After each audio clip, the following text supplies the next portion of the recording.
Good morning mga kapakner ha. Panibagong araw at syempre panibagong vlog tayo. Yan at andito na nga tayo sa bukid. Dalan natin yung hose. Bumili na rin tayong gas tsaka diesel. Sobrang taas ng diesel ngayon mga kapakner. 57.90 halos 58. Naasan pa yun. Mataas pa sa gasolina. Yan, bali mag-i-spray kami ngayon tapos diretso pa tubig na para yung mga bulaklak na bumukadkad na. Maaga pa. Ay, madilim-dilim pa mga kapakner. Yung mga kapakner, bali, lulusawin na nga natin to dito para pag sinalpak natin dun sa hindi bumara sa spray. Lulusawin natin sa tubig, napakatigas. Pulbos lang din. Gagamitin natin polya. Haluan natin ng isang ganito. Insecticide. Kasama na dito. Kutsilyohin mo. Tigas. May kutsilyo mo dyan. Bloke yan eh.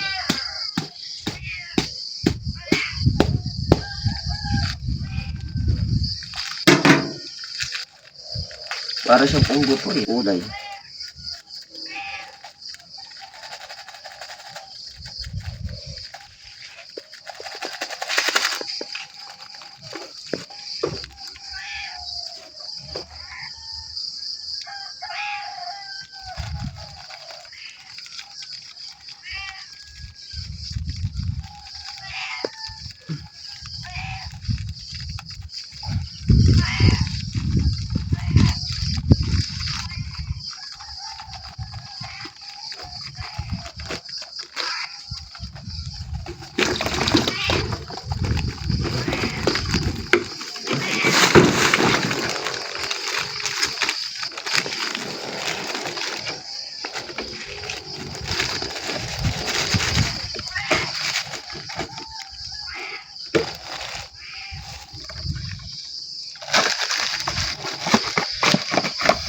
Sa grow tayo.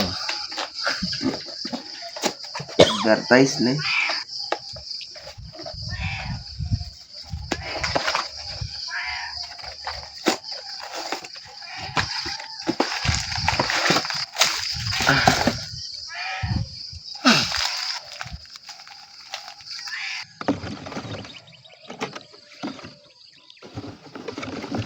Tanggalin mo yung tasa mo.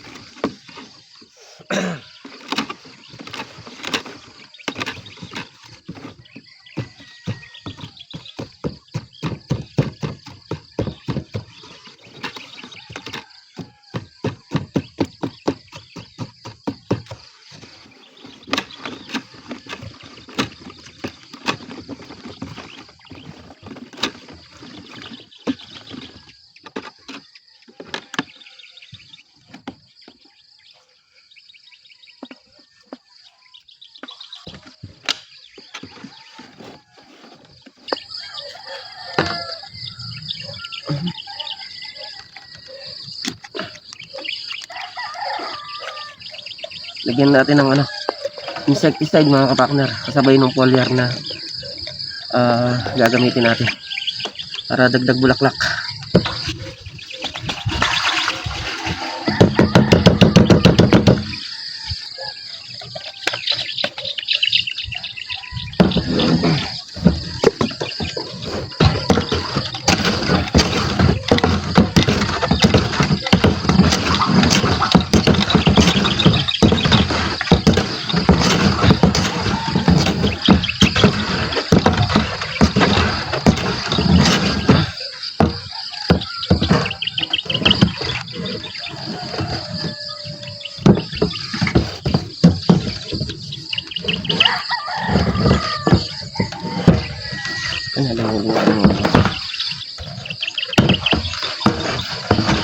Mga kapakner, ito nga yung binili nga din.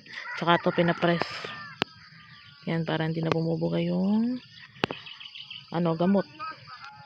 Ito na hawak ko.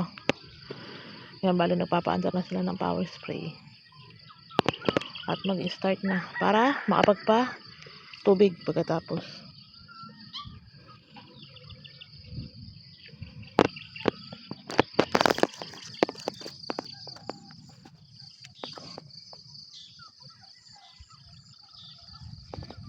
Ang daming bulaklak sa ilalim.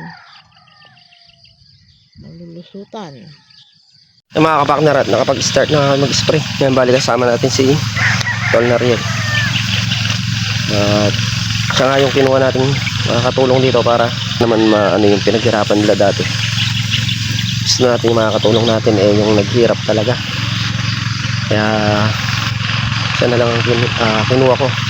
Tapos sa gulay, may isa pa tayong inaano. Pag sabi ko nga sa kanya kung papayag siya,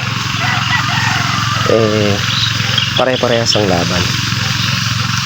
Kasi sa kanya yung papayag siya, kung di naman okay na, okay din. Kukuha na lang tayo ng naano ko lang kasi yung mga kasama natin dati naghirap, yun yung makakasama uli natin dito para hindi masayang mga pinaghirapan nila dati. Ang ganda nung tunog ng makina ng mga kapakner, tubog-tubog lang, hindi katulad dating napakaingay. Hindi kayo magkaintindihan pagka nakaantak na yung makina. Yan, habang nag-i-spray si Tol Nariel, ayusin ko naman yung hose para dito. Dalawang hose ang ano natin, yung sa may maikli, yung sa may Robin tsaka sa may RD para mabilis patubigan. Kailangan na rin patubigan para bukad ka yung mga bulaklak. Ngayon spray natin na yan, dagdag ano yan, dagdag bulaklak. Naluan na rin natin ng insecticide. Kaya lang ang nakatimpla dyan mga kapakner pang 4 na drum. Kung ano lang yung hindi natin pwedeng punuin yung mawawala yung timpla yung ginamit natin foliar. After 10 to 15 days makikita mo yung resulta ng foliar. Kaya rin nun pwede ka nang bumili uli ng isang foliar din siya, kaya lang liquid naman, liquid tsaka isang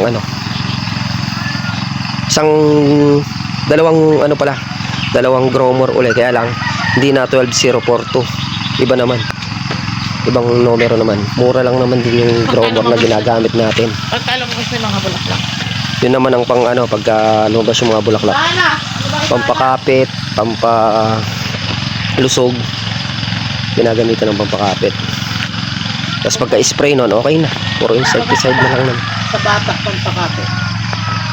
Yan, start na tayo mag-ayos ng hose. Mga kapakner, at nakakasana ni kapakner pala yung mga dito, hose. Tayo, umahong kasi tayo, tapos bumili tayong ulam, ha? Yung mga hose sa RD na, ito sa ulam. Yung mga hose to sa RD. Nakasama niya. Tapos si Tol na rin, nag-spray pa rin. Matatapos si Dadang. Matatapos na. Ayan. Umahong kasi tayo mga kapakner, bumili tayong ulam. Gawa na maghapon dito, magpapatubig. Saan eh?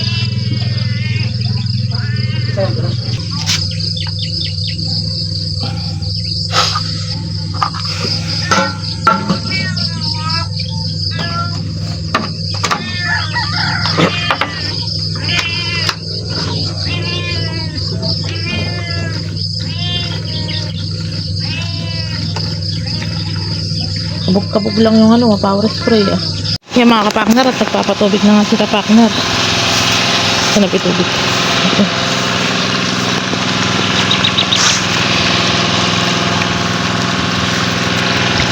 Yung Voltron yung RD hindi pa umaandar.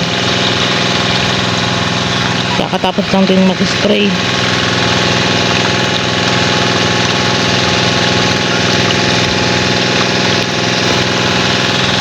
Ano ba yun?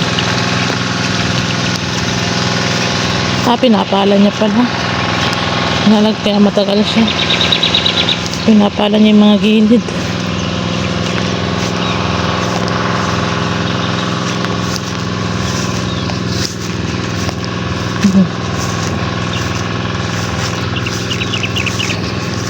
Pasan ka?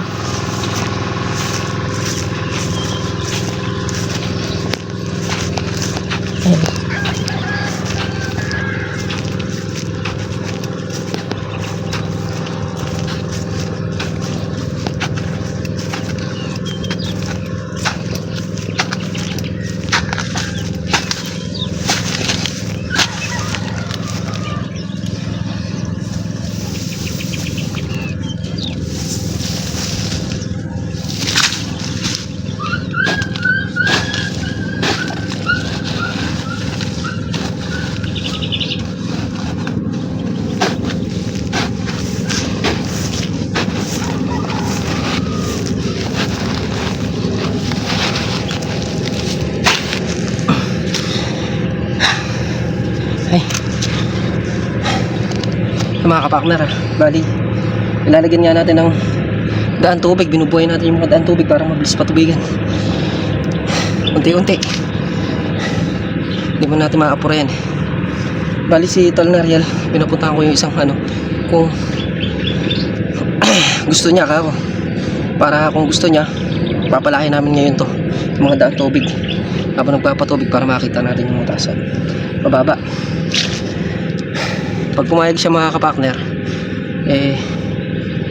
ako pa rin yung kumbaga, ako kumuha sa kanila, ako kausap nila. Sila Sir John, ang kausap naman ako. Ako magbibigay sa kanila. Pero sabi ko nga, basta kumita naman,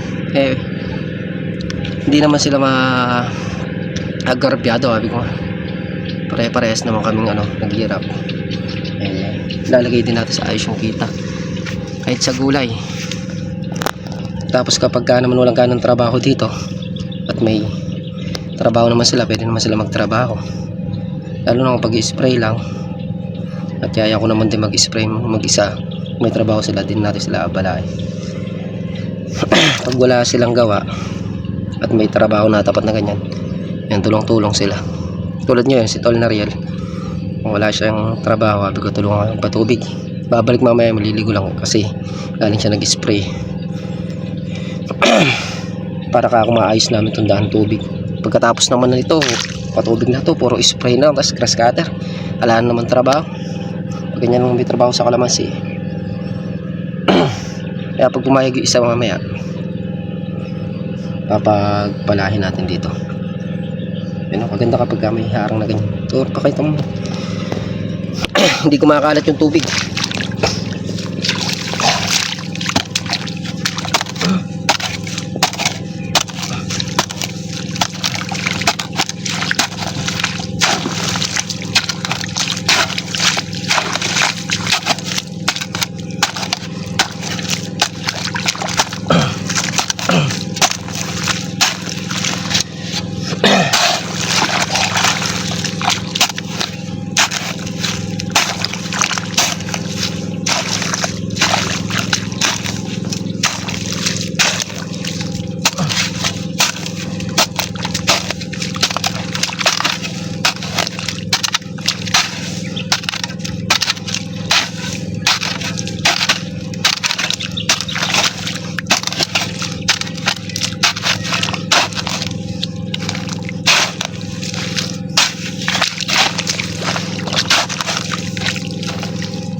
Yung mga kabakner, baling papatubig nga kami sabay pala sa matataas na parte para pag pinatubigan susunod medyo magaan ang patubigan. Kada magpapatubig, aayusin namin yung daan tubig para katagalan aayos yung pinaka dayos namin. Pag naayos namin yon, kung nakukuha ng isang araw at kalahati yan, malamang wala ng isang araw, basta maayos lang yung daan tubig. Yan nga, pinabalik na natin yung mga kasama natin para makatulong natin dito at syempre para makinabang din sila. At nagpagod na rin naman sila noon pa, kailangan naman makinabang sila. Syempre, kaya naman natin kinuha sila, gusto ko yung kukunin ko talaga yung naghihirap dito, hindi tayo kukuha ng iba para na matikman nila yung pinaghirapan nila. Ayun yung isa ayan kasi yung isa na dun. Ganito lang na may trabaho. Usapan namin dito mga kapakner. Pagka may kunyari patubig, tutulungan nila ako. Pagka may spray, tutulong din sila. Pag wala naman trabaho at may extrahan sila, pwede naman silang extra. Hindi naman kailangan na araw-araw nandito sila. Ang importante lang pagka may trabaho. Kung naman matatapat na may trabaho sila at kaya naman natin, hindi naman natin sila aabalahin. Ganun lang. para kumita rin sila ng pangsarili nila para sa pamilya nila. Ganun yung usapan niya mga kapartner, walang persahan, walang ano. Sabi ko nga, kahit lusong nila, bahala sila kung lulusong sila araw-araw, 3 beses sa linggo, nasa sa kanila eh. Pero pag may trabaho, alam na, ano nga. Ayan, para malinaw yung usapan. Kahit anong oras sila mag-day off, pwede basta. Yan, tulad yan, patubig. Tatapos namin ngayon yan. Matatapos namin ngayon yan, bukas wala. Di bakantes. Ganun lang mga kapartner. Para makapag-ano din sila. Makapagtrabaho din sila sa iba. Yung mga kapakner yan, ginalagyan niya ng ganyan. Laki ng anong ganda, oh, parang nasa Korea. Nasa Korea saka nasa Japan. Ang ganda ng ano, kulay ng halaman ni Sergio na to. Parang nasa Japan. Yan oh, para mabilis. Ano, mabilis patubigan. Yan oh. Galing. Ganda.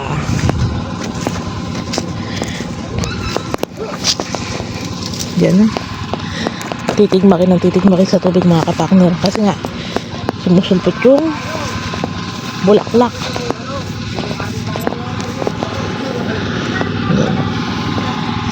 Ganda.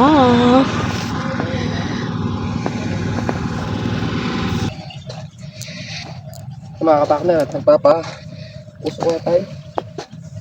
Nagpapatubig. Hindi matatapos ngayon, siguro hanggang bukas. Matapos lang. Yan yung kasama nating isa. Gawa ng tigmak na tigmak ang kailangan.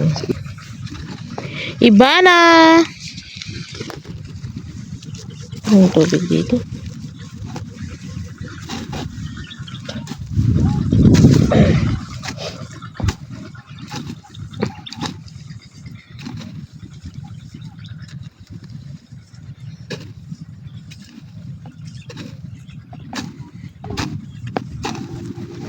Ayun ang sabi ni Ma'am Lynn sa kanil Sir Jun.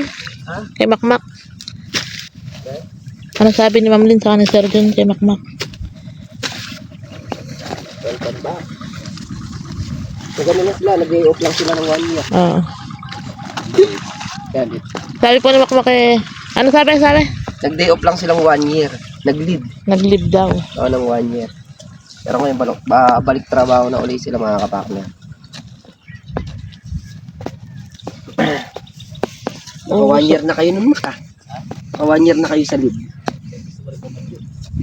Ha? Ayoko. Isa na yung katong sa leave.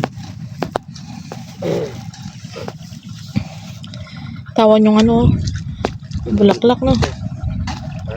Pinag-leave kita. Leave. Hindi leave. Leave me alone, kamo.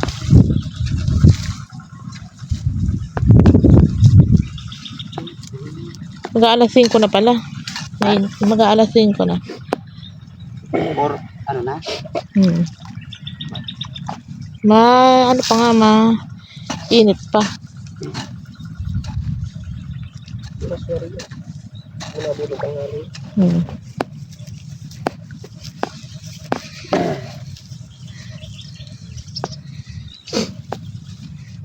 Galing nga, tigmak na tigmak din niya.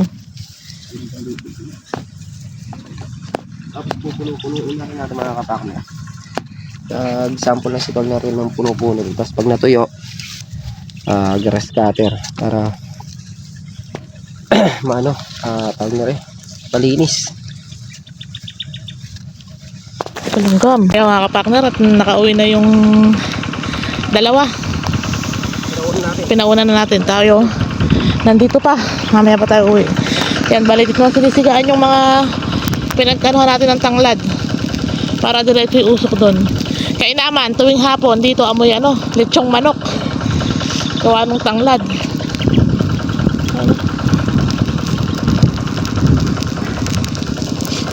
Ang ganda oh.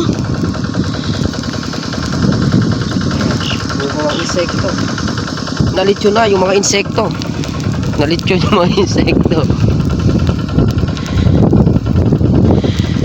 Yan, mag-aalas 6 na rin mga kapartner. Kaya lang paiwan na tayo dito gawa nung medyo konti na lang din naman yung tinutubigan na yun, siguro hanggang tanghali baka mga dali. Mabilis lang yun dun matagal yun dito. Nagtagal ang mga kapartner gawa ng pinakakatigmak talaga. Tsaka naggagawa tayo ng daan tubig, yung asarol tapos pala.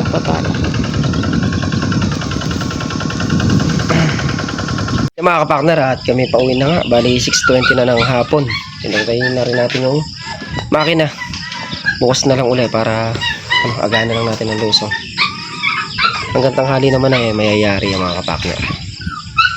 Kaya mga kapartner, bali nga po yung ganapan ngayong araw. Nakapag-spray tayo. Sabay patubig na rin at pag-aayos ng tudling ng kalamansi. Uli po, thank you po sa suporta. Tiwala, ingat po lahat and God bless. Bye.